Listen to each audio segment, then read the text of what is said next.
2026년 2월 3일 화요일 한국 증시에 말 그대로 블랙 먼데이가 찾아왔습니다. 네, 정말 충격적인 하루였죠. 굳건해 보였던 코스피 5천선이 하루아침에 그냥 무너지고 지수는 5% 넘게 폭락했죠. 단 하루 만에 시가총액 250조 원이 사라졌어요. 250조 원? 와, 이게 감이 잘 안 오는데요. 우리나라 1년 예산의 거의 절반에 가까운 돈인데 그게 단 하루 만에 증발했다는 거잖아요. 맞습니다. 아마 투자자라면 누구나 머리를 쥐어뜯으면서 이런 질문을 던졌을 겁니다. 대체 무슨 일이 있었던 거지? 이 폭락의 진짜 원인은 뭘까? 오늘 저희가 바로 그 질문에서 한번 시작을 해보려고 합니다. 단순한 시장 분석을 넘어서요. 이 거대한 폭락을 촉발한 도미노의 첫 조각은 뭐였는지, 그리고 그 파도가 우리 시장에 어떤 흔적을 남겼는지 투자자의 시선으로 한번 같이 따라가 보려 합니다. 특히 그 부분이 궁금해요. 외국인의 기록적인 매도 폭탄에 맞서서 개인 투자자들이 4조 5천억 원, 역대급 순매수로 대응했잖아요.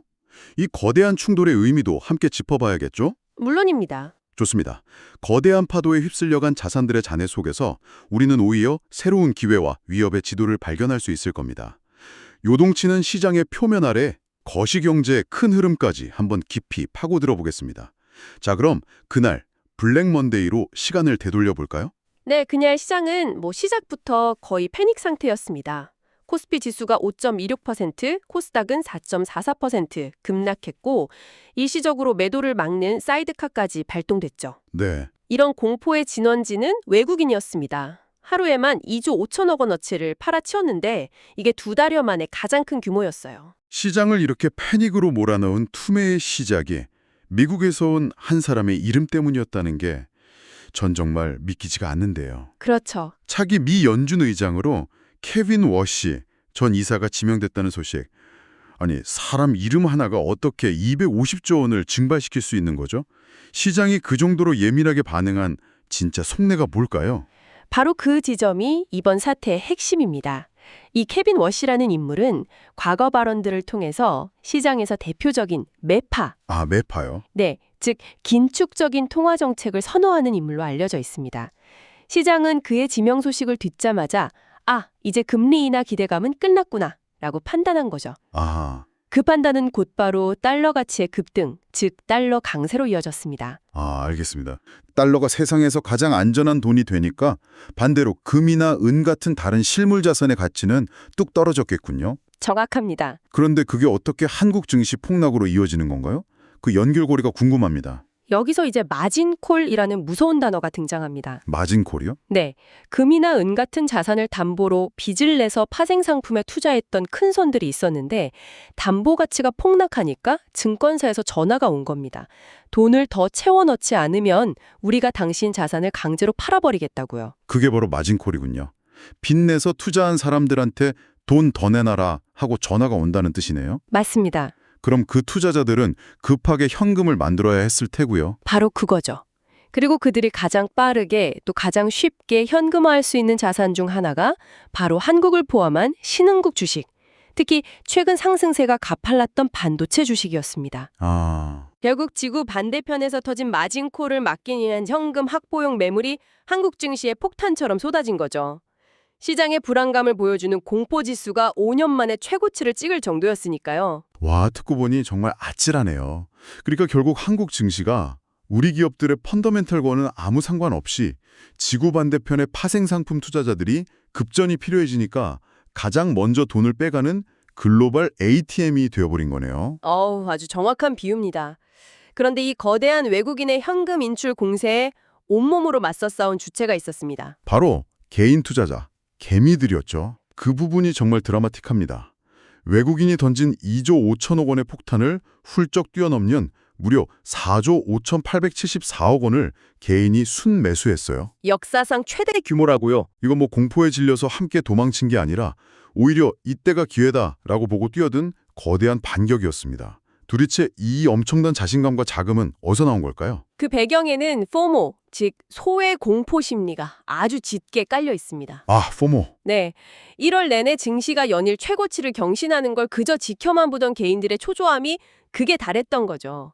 나만 이 상승장에서 소외되는 거 아닌가 하는 불안감이요. 하긴 그랬죠. 실제로 1월 한 달간 개인 거래 대금은 273조 원으로 전년 대비 3배나 폭증했고요. 투자자 예탁금은 106조 원, 비투로 불리는 신용거래용자도 30조 원을 돌파하면서 모두 사상 최고치를 경신한 상태였습니다. 아하, 그렇게 잔뜩 실탄을 쌓아두고 기회를 엿보고 있다가 외국인들이 삼성전자, SK하이닉스, 현대차 같은 우량주를 싸게 던지니까 이건 못 참지 하고 달려든 거군요. 네, 그렇게 볼 수 있죠.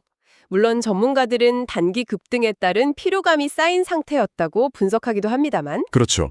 그리고 이 시장의 충돌을 조금 더 넓은 시야에서 보면요. 단순히 외국인과 개인의 수급 싸움을 넘어서 달러와 위안화의 패권 경쟁이라는 거대한 흐름과도 맞닿아 있습니다. 아, 패권 경쟁이요? 네, 최근 중국이 금융 강국을 선언하면서 위안화 국제화에 엄청난 속도를 내고 있거든요. 해외 위안화 대출 용도를 단순 무역 결제에서 기업 운용자금, 설비 투자까지 확대하고 대출 한도도 2배로 늘렸습니다. 미국의 달러 결제망이라는 무기를 무력화시키고 독자적인 금융 시스템을 구축하려는 야심이네요. 맞습니다. 시진핑 주석이 과거에 강력한 화폐는 글로벌 준비통화 지위를 가져야 한다고 했던 비공개 연설이 최근에 공개되기도 했죠. 달러 패권에 정면으로 도전하겠다는 의지를 모굴적으로 드러낸 셈입니다. 여기에 미국 내부의 정치적 불확실성도 변수입니다. 공화당의 심장부인 텍사스주 보궐선거에서 민주당이 연이어 승리하면서 트럼프 행정부에 대한 민심 이반 가능성까지 제기되고 있죠. 그렇군요. 투자자 입장에서는 달러 패권에 균열을 내려는 중국의 장기 전략과 미국의 정치적 변동성, 이 두 거대한 흐름을 향후 자산 배분에 반드시 고려해야 합니다. 이렇게 외국인과 개미가 삼성전자를 두고 싸우는 동안에 정작 삼성전자의 운명을 가를 더 큰 파도가 반도체 산업 자체에서 밀려오고 있었습니다. 바로 치플레이션이죠. 네, 칩과 인플레이션의 합성어인 치플레이션. 이게 이미 현실이 됐습니다. AI 열풍으로 데이터 센터가 폭발적으로 늘면서 D램, 낸드 플래시 같은 메모리 반도체 수요가 급증했기 때문인데요. 최근 낸드 가격은 26.5%, D램은 23.7%나 올랐습니다. 아, 그래서 새로 나온 노트북 가격이 그렇게 비쌌던 거군요. 맞아요. 삼성 갤럭시북 6 프로는 전작보다 25%, LG 그램 프로 AI는 23%나 가격이 인상됐더라고요. 이런 치플레이션 상황이 특히 스마트폰 시장에서는 명확한 승자와 패자를 가르고 있다는 분석이 흥미롭습니다. 네, 패자는 명확합니다. 바로 저가 제품, 소위 가성비를 앞세워서 시장 점유율을 높여온 중국 스마트폰 브랜드들입니다. 샤오미나 오포 같은 회사들이요? 네, 맞습니다. 이들은 마진율이 워낙 낮기 때문에 핵심 부품인 메모리 가격이 오르면 제품 가격을 올릴 수밖에 없고요. 그건 곧 최대 무기인 가격 경쟁력을 잇는다는 뜻입니다. 가성비 전략이 원가 상승이라는 거대한 벽에 부딪힌 거네요. 그렇죠. 실제로 샤오미는 올해 스마트폰 출하량이 최대 7천만 대까지 줄어들 수 있다는 전망이 나왔고, 메이주라는 브랜드는 아예 신제품 출시를 취소하기까지 했다고 합니다. 와... 반면에 삼성전자와 애플에게는 이게 오히려 기회가 될 수 있습니다. 특히 삼성전자의 경우엔 D램, 낸드 같은 메모리 반도체는 물론이고요. 스마트폰의 얼굴인 디스플레이와 두뇌인 AP까지 직접 만드는 거의 유일한 회사입니다. 완전한 수직 계열화를 이룬 거군요. 네. 아, 그러니까 재료부터 완제품까지 다 만드니까 중간에 부품 가격이 올라도 다른 회사들보다 버틸 힘이 훨씬 세다는 거군요. 바로 그 점입니다. 회계적으로는 부서가 나뉘어 있어도 결국 한 회사 안에서 움직이는 거니까요. 맞아요. 경쟁사들이 손해보면서 제품을 팔아야 할 때 삼성은 훨씬 탄력적으로 가격 정책을 운영하면서 시장 점유율을 더 뺏어올 기회를 잡을 수도 있겠네요. 네, 정확합니다. 그리고 이런 위기 속에서 자신들만의 성공 방정식을 증명한 기업들은 또 있습니다. 바이오 분야의 알테오젠이 대표적인데요. 아, 알테오젠? 네, 병원에 가서 몇 시간씩 맞아야 하는 정맥 주사를 환자가 집에서 편하게 맞을 수 있는 피하 주사로 바꿔주는 플랫폼 기술 하이브로자임이 드디어 상업화에 성공했습니다. 글로벌 제약사 머크의 블록버스터 면역 항암제 키트루다에 이 기술이 적용된 거죠? 맞습니다. 막연한 기대감이 아니라 기술 수출이 실제 미국과 유럽의 승인을 받고 그 기술료가 회사 계좌에 딱 찍히면서 사상 최대 실적을 기록했습니다. 와... 매출은 117%, 영업이익은 무려 275%나 증가했어요. K바이오의 성공적인 롤모델을 보여준 셈입니다. 인프라 분야에서도 좋은 소식이 있었네요. 네, 있었습니다. 한국전기연구원 KAI가 세계 최대 전기차 시장인 미국 캘리포니아에 56억 원 규모 전기차 충전 프로젝트를 수주했습니다. 미국 현지의 한국형 시험 인증 시스템을 구축하게 된 건데 국내 기업들이 북미 시장에 진출할 때 아주 든든한 교두보가 마련된 셈이죠. 전력 인프라 쪽에서는 LS 일렉트릭의 약진이 돋보입니다. 그렇죠. AI 데이터 센터처럼 전기를 엄청나게 잡아먹는 미래 산업의 핵심인 초고압 직류 송전 사업에서 수주액 1조 원을 돌파했고 데이터 센터에 특화된 초슬림 배전방 같은 신제품도 공개하면서 미래 먹거리를 확실히 챙기는 모습을 보여줬습니다. 이렇게 개별 기업들이 각자 도생하면서 미래를 준비하고 있지만 결국은 대한민국이라는 큰 배 위에서 움직이는 거잖아요. 그런데 지금 우리 배 내부에 물가나 부동산처럼 삐걱거리는 문제들이 좀 심상치 않아 보입니다. 맞습니다. 특히 물가는 정말 심각합니다. 빵값, 과자값이 왜 이렇게 오르나 했더니 그 뒤에 거대한 담합 카르텔이 있었어요.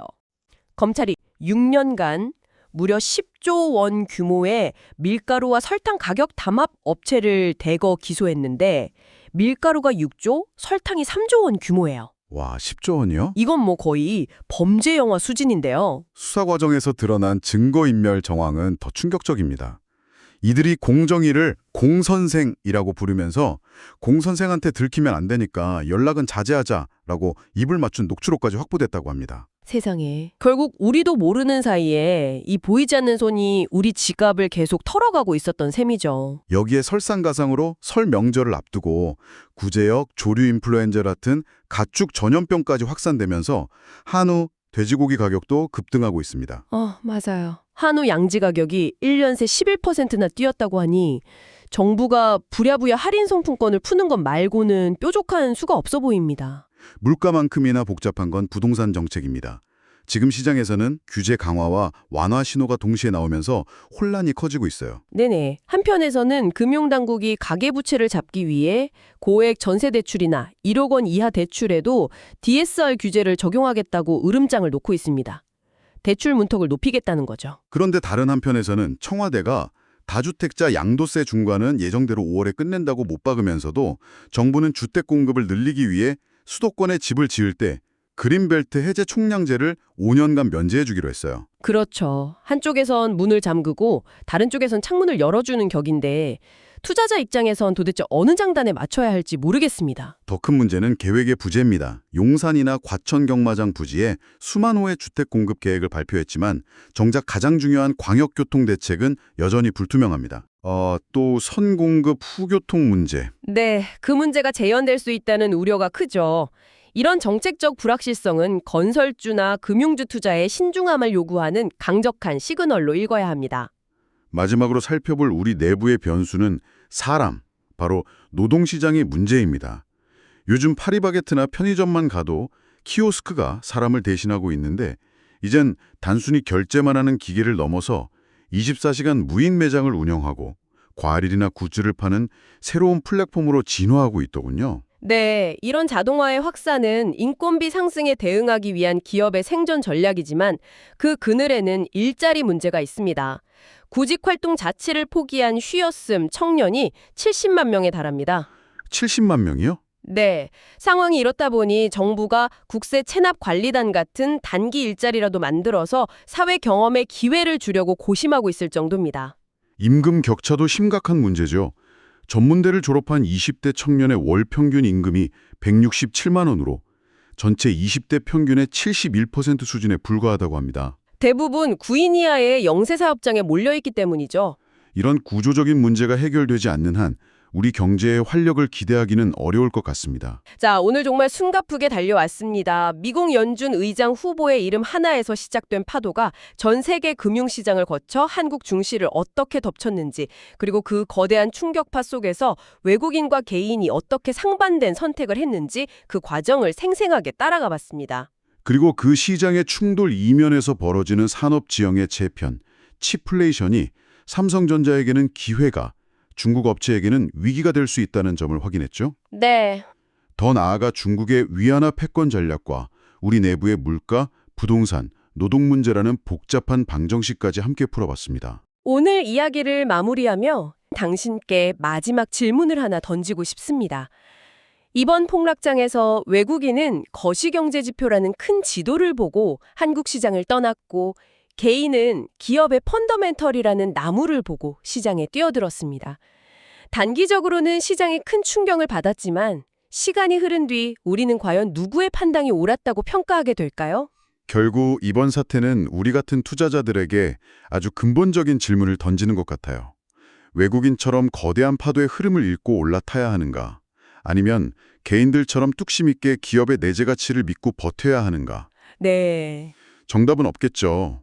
하지만 이번 사태를 계기로 거대한 외부 변수에 흔들리지 않는 자신만의 투자 원칙은 무엇인지 다시 한번 생각해 보시는 건 어떨까요?